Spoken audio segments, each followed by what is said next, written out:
The most famous entertainer in Europe got her Time magazine review in 1936, and the words they chose were "washwoman's daughter" and "wench." They wrote that her talent could be topped anywhere outside of France, which was a strange thing to say about a woman who had just filled the largest theaters on the continent, who had a nightclub and a perfume line bearing her name, and who had a country that treated her like royalty. None of that survived the boat ride to New York, because in America, Josephine Baker was still just a black woman who didn't know her place.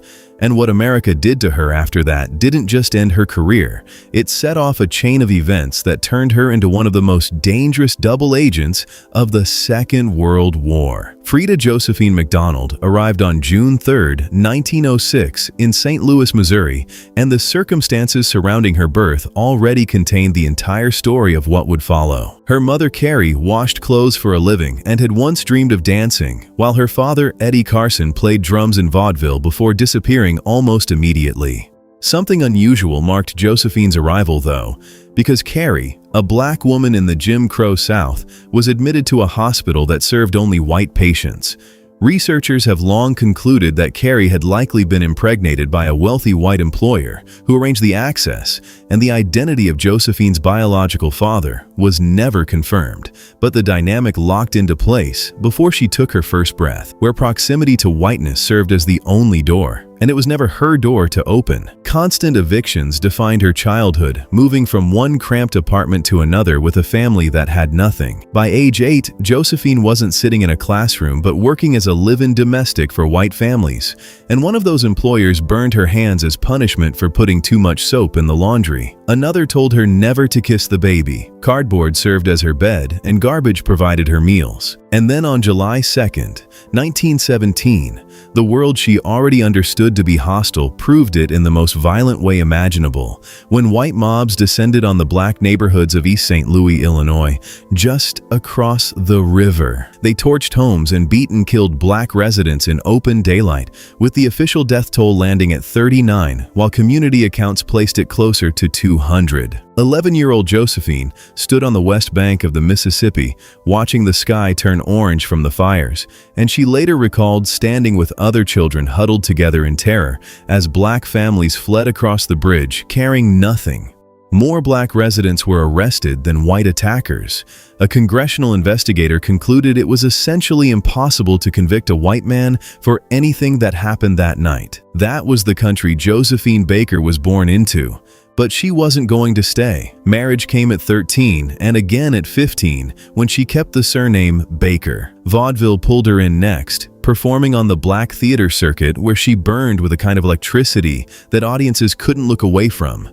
But even inside the black entertainment world, barriers existed that were designed to contain her.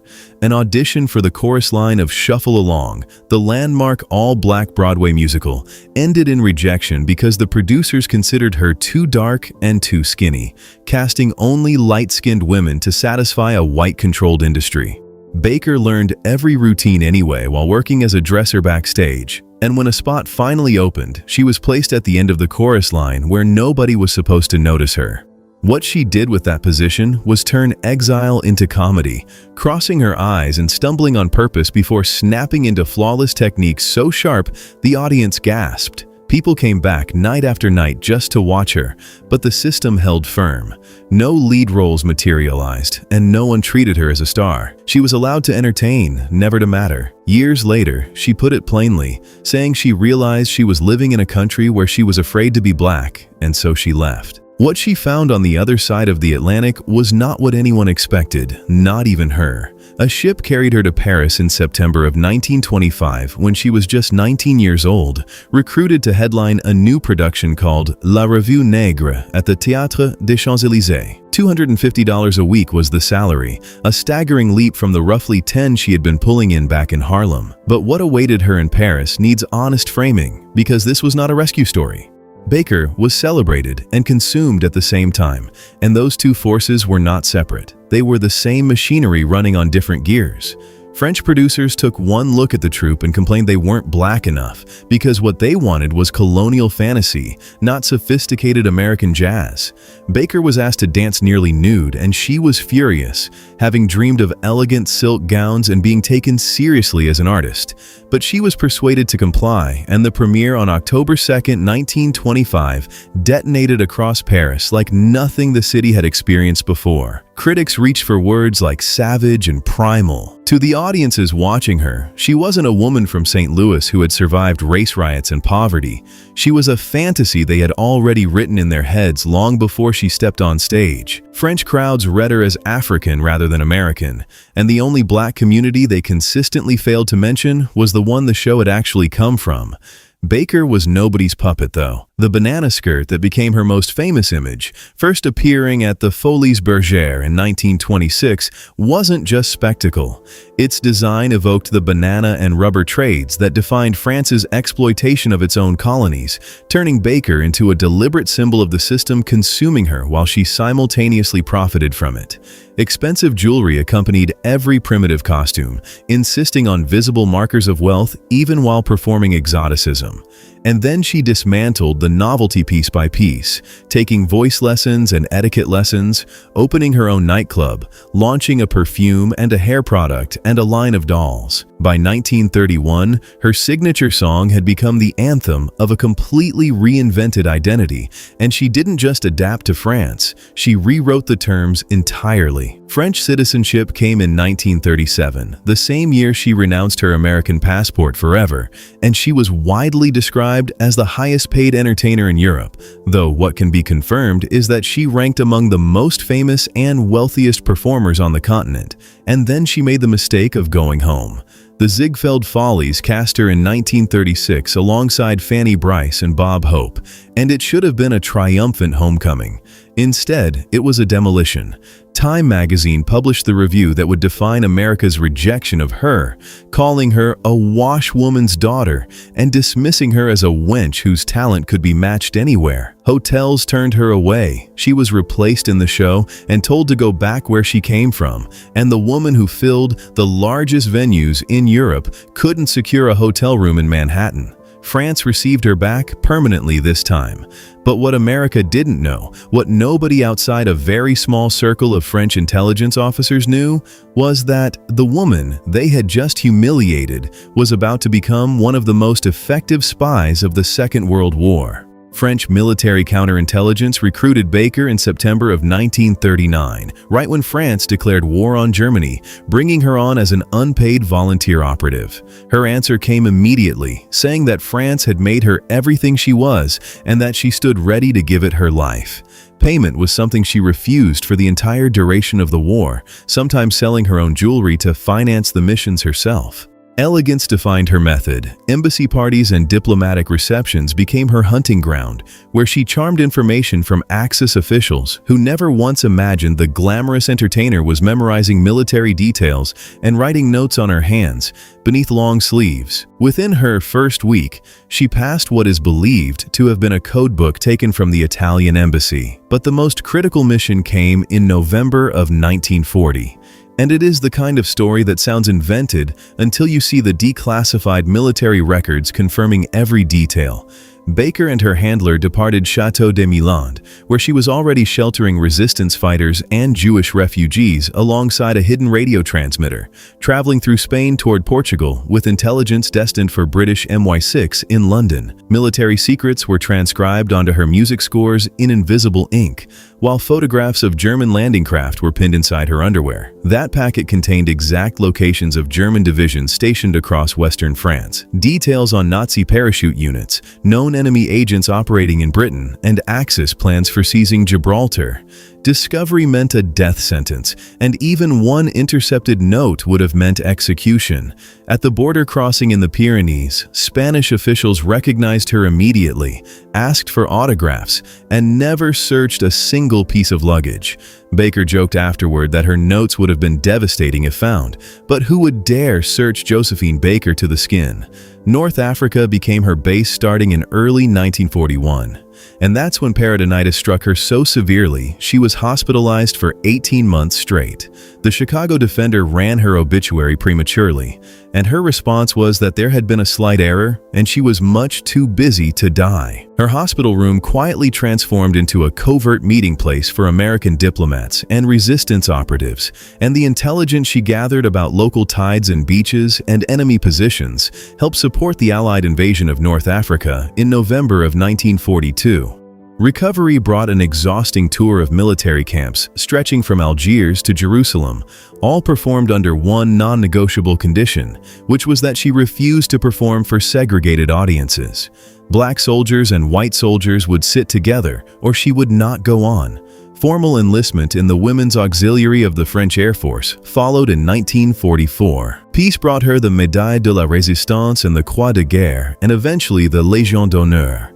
But that last decoration carries its own ugly story. 2 separate nominations were submitted and rejected before she finally received it more than a decade after the war ended, granted under civilian designation rather than military. An internal note from the military dismissed her as having accomplished nothing positive, and her commanding officer wrote that she could not say whether color had influenced the refusal. A woman who had smuggled Nazi intelligence at the risk of execution spent more than 10 years fighting for recognition from the country she had nearly died to protect. France did eventually honor her, though. America had a very different plan. October 16, 1951 found Baker at the Stork Club in Manhattan, one of the most exclusive restaurants in the city, after finishing a sold-out performance at the Roxy Theater. Drinks arrived at her table without issue, but when she ordered steak and crab salad, the food never came. For over an hour, the waiters ran what one reporter described as a rotary defense, circling past the table again and again without delivering anything. Baker left and telephoned the NAACP, and then the situation detonated when she accused the most powerful gossip columnist in America, Walter Winchell, of sitting at his usual table and watching the entire humiliation unfold without lifting a finger. Whether Winchell actually witnessed the incident remains disputed. What he did next is not. Columns branding Baker a communist sympathizer appeared almost immediately, alongside dredged-up quotes from a French memoir where she had made derogatory comments about American Jews and pre-war statements praising Mussolini. The institutional machinery engaged with terrifying speed after that. Her visa was revoked by the State Department, banning her from the United States for approximately 9 years, and the FBI opened a surveillance file that eventually reached 400 pages. The architecture enabling all of it was structural, because Winchell maintained a close personal friendship with J. Edgar Hoover, who in turn was a friend of the Stork Club's owner. A war hero who had smuggled Nazi intelligence in her underwear couldn't get dinner in Manhattan, and then her own country's intelligence apparatus tracked her movements for 15 years. The FBI's conclusion was that she was not a communist, but by then it didn't matter because the damage was already complete. One act of genuine solidarity did emerge from that night. A young actress named Grace Kelly, who happened to be dining at the Stork Club, stood up and walked out with Baker in protest, beginning a friendship that would stretch across decades. Remember that name? Because it comes back at the worst possible moment. Civil rights work consumed Baker after that with an intensity few people today remember. Las Vegas performances came with an unprecedented anti-discrimination clause written directly into her contract, forcing the hotel to seat black audience members in the main room. And when management tried blocking them at the door, Baker appeared personally and refused to go on until every black patron was seated. Miami saw the same confrontation, and the Ku Klux Klan responded with death threats. August 28, 1963, brought her from France to Washington, D.C., wearing her Free French military uniform and Légion d'honneur medal, where she stood before 250,000 people at the March on Washington and told the crowd she had walked into the palaces of kings and queens and into the houses of presidents. But she could not walk into an American hotel and get a cup of coffee, and that made her mad. No other speaker that day had to cross an ocean to get there. Accounts exist that after Martin Luther King Jr. was assassinated in 1968, Coretta Scott King approached Baker about taking on an informal leadership role in the movement, and Baker reportedly declined by saying her children were too young to lose their mother. The sourcing on that specific conversation is thin, but the structural irony is deafening. America's freedom movement considered turning to a woman the country had expelled. Those children sat at the center of Baker's most ambitious and most complicated legacy. Starting in 1953, she and her fourth husband adopted 12 children from different countries and ethnicities spanning Japan, Finland, Colombia, France, Algeria, Ivory Coast, and Venezuela, assigning each child a name, a religion, and a national identity designed to represent a cross-section of all humanity.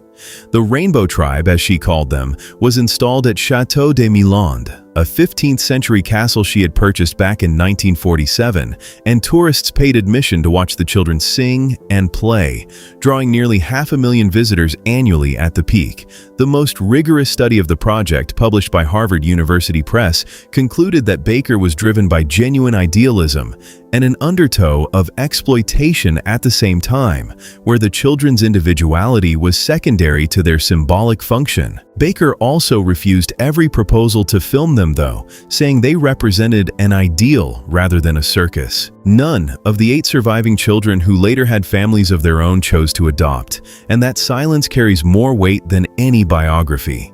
Financial ruin followed with a kind of inevitability that was visible to everyone except Baker herself. 12 children required constant care and education. Renovations never stopped, contractors submitted the same invoices multiple times to exploit her, and her American income had been wiped out by the visa ban. Her husband left for Argentina. Brigitte Bardot made an emergency appeal on French national television, but none of it was enough. The chateau sold at auction in 1968 for a fraction of its actual value. The following year, Baker barricaded herself in the kitchen of the home where she had raised all 12 children, and when she stepped outside to collect water, workers for the new owner locked the door behind her. A photograph from the chateau's museum shows a 62-year-old woman sitting on her own front steps wrapped in a blanket, visibly in shock, and it is the only image in the entire collection where she's not smiling. And then, Grace Kelly answered the phone. Princess Grace of Monaco, who had never forgotten that night at the Stork Club, offered Baker and her children a villa on the Côte d'Azur, along with ongoing financial support and encouragement to return to performing. Carnegie Hall in New York hosted Baker in 1973, where she received a standing ovation so overwhelming that she wept openly on stage. A woman who had been banned from the country for a decade and surveilled for 15 years and branded a communist, standing in one of America's most prestigious venues crying because they were clapping. April 8, 1975 brought the opening of a retrospective at the Bobino Theatre in Paris, celebrating 50 years since her debut, financed by Prince Rainier and Princess Grace and Jacqueline Kennedy Onassis. Sophia Loren sat in the audience alongside Mick Jagger and Diana Ross and Liza Minnelli, and the reviews that followed were rapturous. 4 days later, Baker was found unconscious in her bed, surrounded by newspapers carrying those very reviews, having suffered a cerebral hemorrhage. Death came on April 12, 1975, at the age of 68, and over 20,000 mourners lined the streets of Paris as France gave her a full military funeral with a 21-gun salute, making her the first American-born woman to receive that honor.